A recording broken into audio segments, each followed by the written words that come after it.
देवभूमि education point में आपका स्वागत है दोस्तों। फिर से मैं हूं प्रेम।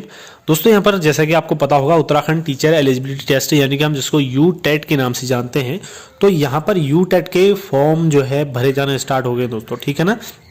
तो यानी कि कल से ये फॉर्म भरे जाने शुरू हो गए थे। अब हम यहाँ पर बात करते हैं तो ये फॉर्म किस तरीके से भरे जाने हैं, कौन कौन इसमें एलिजिबल हैं, कौन कौन इसके फॉर्म भर सकते हैं, क्या क्या इसका क्राइटेरिया रहने वाला है दोस्तों, क्या इसमें कुछ चेंजेस इस बार देखने को मिले हैं, इसकी क्या क्या मतलब किस तरीके से भरना है, पूरी हम इस पर थोड़ा सा एक चर्चा करते हैं। बाकी नेक्स्ट वीडियो इसमें और बनने वाला है, इसमें मैं फॉर्म भर के दिखाऊंगा किस तरीके से फॉर्म भरना है और किस तरीके से इसको कौन से में हम जो है हमारे लिए कौन सा ऑप्शन बना है, बाकी किसने डीएलएड किया वो कौन सा डालेगा। तो ये सारी चीज़ें, बहुत सारे कन्फ्यूजन होते हैं जिसमें हम फॉर्म भरते हैं, उसको हम सॉर्ट आउट करने की कोशिश करेंगे दोस्तों। चलिए आज का वीडियो स्टार्ट करते हैं दोस्तों।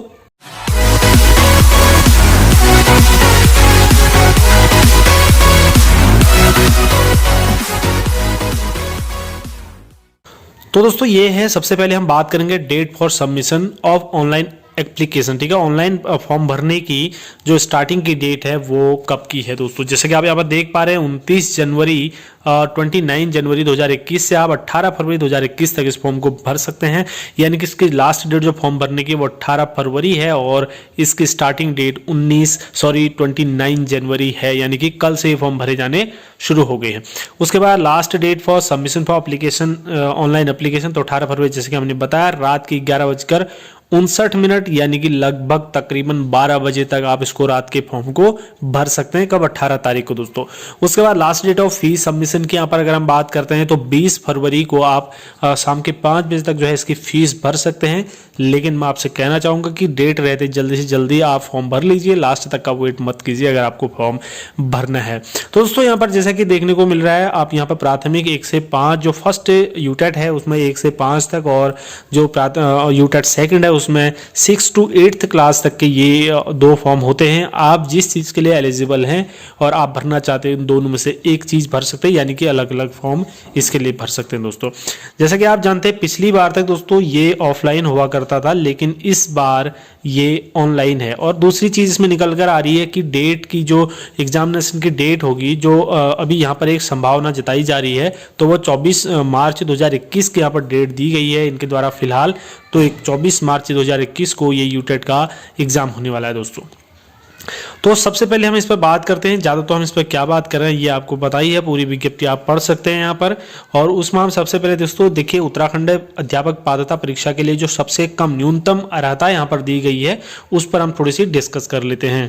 तो दोस्तों इसमें सबसे पहले न्यूनतम 50% अंकों के साथ उच्चतर माध्यमिक या इसके समकक्ष और प्रारंभिक शिक्षा शास्त्र में द्विवर्षीय डिप्लोमा, यानी कि हम जिसे कह सकते हैं डीएलएड या बीटीसी होना चाहिए, ठीक है। ये शर्त आप कंप्लीट हैं तो आप 1 से 5 तक के फॉर्म भर सकते हैं। उसके बाद अगर आपके पास ये नहीं है, आपने न्यूनतम 45% अंकों के साथ उच्चतर माध्यमिक या फिर इसके समकक्ष और प्रारंभिक शिक्षा शास्त्र में द्विवर्षीय डिप्लोमा डीएलएड या बीटीसी जो राष्ट्रीय अध्यापक शिक्षा परिषद मान्यता मानक और क्रियाविधि विनिमय 2002 के अनुसार प्राप्त किया हो, ये भी एलिजिबिलिटी है। उसके बाद न्यूनतम 50% अंकों के साथ उच्चतर माध्यमिक या इसके समकक्ष 4 वर्षीय प्रारंभिक शिक्षा शास्त्र में स्नातक यानी कि बीएलएड अगर आप हैं तो आप ये फॉर्म भर सकते हैं।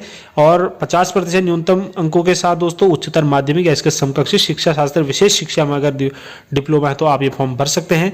और उसके बाद अगला है स्नातक अथवा इसके समकक्ष तथा प्रारंभिक शिक्षा में द्विवर्षीय डिप्लोमा यानी कि डीएलएड या बीटीसी हैं तो आप ये फॉर्म भर सकते हैं दोस्तों। लास्ट जो है इसमें न्यूनतम 50% अंकों के साथ स्नातक तथा शिक्षा स्नातक जिसने बीएड किया है, नॉर्मली अगर हम कहें जिसने बीएड किया है उसके 50% ग्रेजुएशन में न्यूनतम अंकों के साथ न्यूनतम अंक है 50% हैं और उन्होंने बीएड किया है तो राजकीय प्राथमिक विद्यालयों में मानदेय पर कार्यरत ये आप हम भर सकते हैं यहाँ पर को बीएड वाले। उसके बाद राजकीय प्राथमिक विद्यालयों में मानदेय पर कार्यरत ऐसे शिक्षा मित्र, ठीक है ना, जो शिक्षा मित्र हैं राजकीय, जैसे कि आप देख रहे होंगे प्राइमरी में शिक्षा मित्र, बहुत सारे शिक्षा मित्र हैं जो कार्यरत हैं काफ़ी समय से। तो ऐसे शिक्षा मित्र जिन्होंने राज्य की अनुमति के पश्चात इंदिरा गांधी राष्ट्रीय मुक्त विद्यालय यानी कि इग्नू से 2 वर्षीय डीएलएड प्रशिक्षण उत्तीर्ण कर लिया है, वो भी जो है इस फॉर्म को भरने के लिए जो है एलिजिबल है दोस्तों।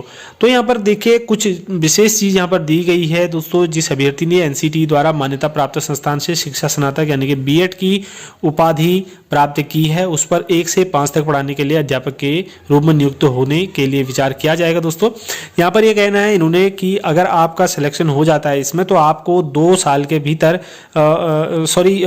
मान्यता प्राप्त शिक्षा में जो है 6 महीने का एक सेतु कार्यक्रम यानी कि जिसको ब्रिज कोर्स के नाम से जाना जाता है उसको 2 वर्ष के भीतर आपको वो चीज़ कंप्लीट करना होगा, तभी आप उस चीज़ के लिए जो है आपको एलिजिबल समझा जाएगा या फिर उस पद पर आप रह सकते हैं।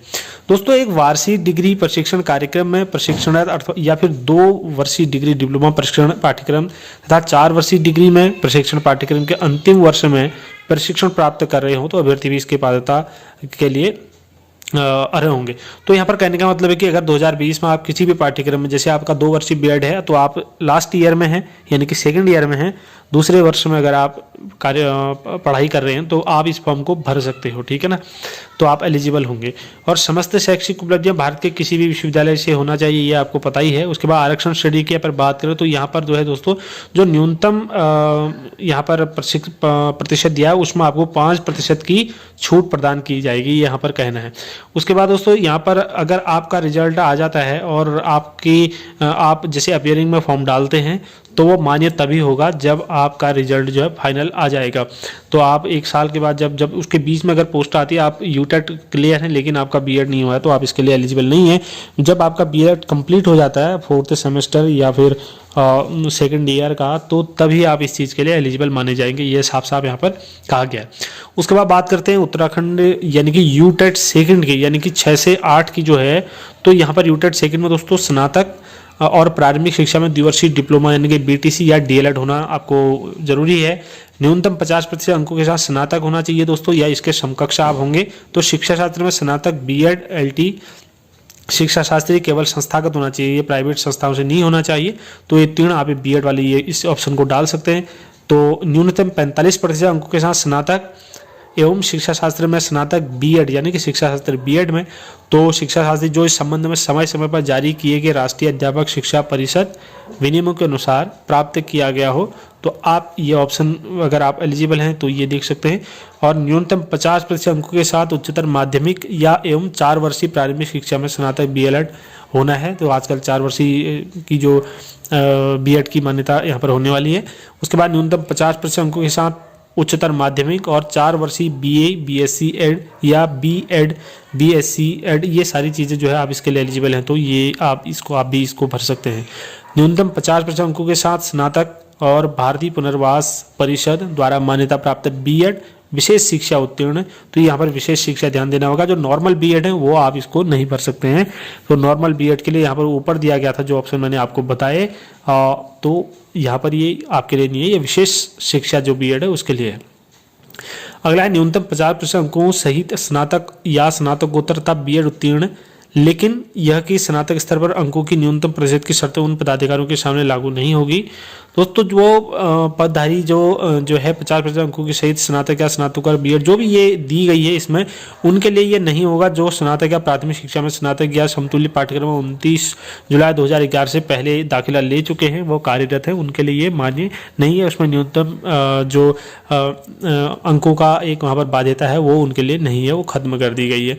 और बाकी चीज़ जो टिप्पणी है दोस्तों ये बाकी सेम है उनके जैसा, जैसे कि फाइनल ईयर में है आप तो अपेयरिंग में इसको फॉर्म को डाल सकते हैं, ठीक है।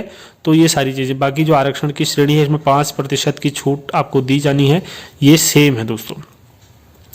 और उसके बाद यहाँ पर जैसा कि मैंने पहले बताया था, ऐसे अभ्यर्थी जो 2 वर्षीय डिग्री डिप्लोमा प्रशिक्षण कार्यक्रम या फिर 4 वर्षीय डिग्री प्रशिक्षण कार्यक्रम के अंतिम वर्ष में प्रशिक्षण प्राप्त कर रहे हों, इनको जो परीक्षा में अंतिम रूप से प्रवेश दिया जाएगा और उनका यूटीटी प्रमाण पत्र इन परीक्षाओं के यानी कि जो परीक्षाओं में आप हैं, जिसके फर्स्ट सेकंड लास्ट ईयर में आप हैं, उनके उत्तीर्ण होने पर ही ये मान्य होगा, जैसा कि मैंने अभी थोड़ी देर पहले बताया था दोस्तों।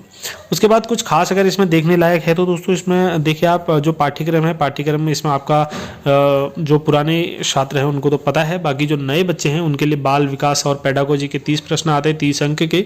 जिसमें 2 लैंग्वेज चुननी होती है आपको, एक प्रथम और एक द्वितीय लैंग्वेज चुननी होती है दोस्तों। इसमें से 2 लैंग्वेज 30 यानी कि 60 नंबर के लैंग्वेज से आ जाएगा आपका। 30 नंबर का गणित और पर्यावरण अध्ययन 30 नंबर का, यानी कि टोटल आपका 150 नंबर का प्रश्न पत्र बनने वाला है, फर्स्ट वाला, ठीक है।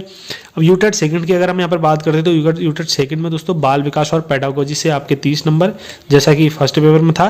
दूसरा प्रथम भाषा और द्वितीय भाषा यहाँ पर भी चुननी होती है, 30-30 नंबर की होती है। तीसरे में आपको गणित जो है चुननी होती है, विज्ञान के शिक्षक जो हैं उनके लिए गणित और विज्ञान, ठीक है। ये 2 चीज़ें आपको चुननी पड़ेंगी, गणित और विज्ञान जो साइंस के टीचर हैं। और सामाजिक अध्ययन जो एसएसटी से रिलेटेड है उनको सामाजिक अध्ययन चुनना पड़ेगा। और बाकी अन्य भी इसमें लैंग्वेज होती है, जैसे संस्कृत आपको आपकी लैंग्वेज के अंतर्गत आप चुन लेंगे। और सामाजिक अध्ययन, और यहाँ पर मैथ और सामाजिक अध्ययन में से एक चीज़ आपको वो करना होता है, मैथ और गणित होती है, वहाँ पर सामाजिक अध्ययन होता है आपके लिए, ठीक है। तो ये 60 नंबर का, ठीक है ना, ये क्लियर होगा। ये भी 150 नंबर का होता है दोस्तों।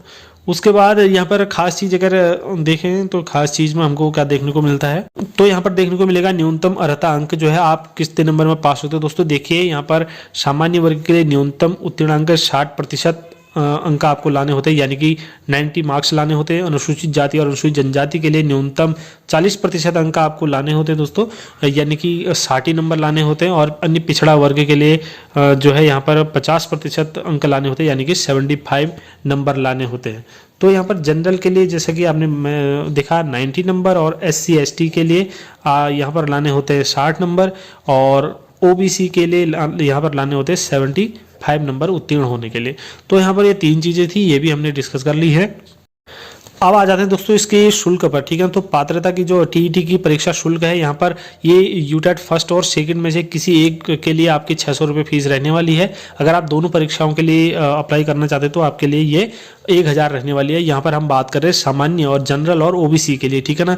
तो ये जो है जनरल और OBC के लिए ये दोनों चीज़ें हमने बताई अभी। उसके बाद अब आ जाते हैं हम SC और ST के लिए दोस्तों, ठीक है ना। SC एंड ST के लिए यहाँ पर 300 रुपये फीस रहने वाली है अगर आप एक फॉर्म भरते हैं। अगर आप दोनों भरते हैं फर्स्ट और सेकंड तो यहाँ पर 500 रुपये आपके लिए फीस रहने वाली है दोस्तों। और जो इसमें अंतिम चीज़ रह जाती है दोस्तों, यहाँ पर जो परीक्षा होती है, परीक्षा में माइनस मार्किंग का यहाँ पर कोई भी प्रावधान नहीं है। तो आप जो है आराम से 150 के 150 क्वेश्चन कर सकते हैं, इसमें कोई भी आपको माइनस मार्किंग नहीं दी जाएगी दोस्तों। यहाँ पर इस वीडियो में इतना ही, मिलते हैं अगले वीडियो में। अगले वीडियो में हम करने वाले हैं फॉर्म भर के आपको लाइव दिखाने वाले हैं किस तरीके से आप इस फॉर्म को भर सकते हैं, और क्या क्या वहाँ पर परेशानियाँ आने वाली हैं, कहाँ पर कन्फ्यूजन उत्पन्न हो सकते हैं। तो उस सारी चीज़ों को हम सॉर्ट आउट करने की मैं कोशिश करेंगे। तो दोस्तों मिलते हैं अगले वीडियो में, तब तक के लिए ढेर सारी शुभकामनाएं।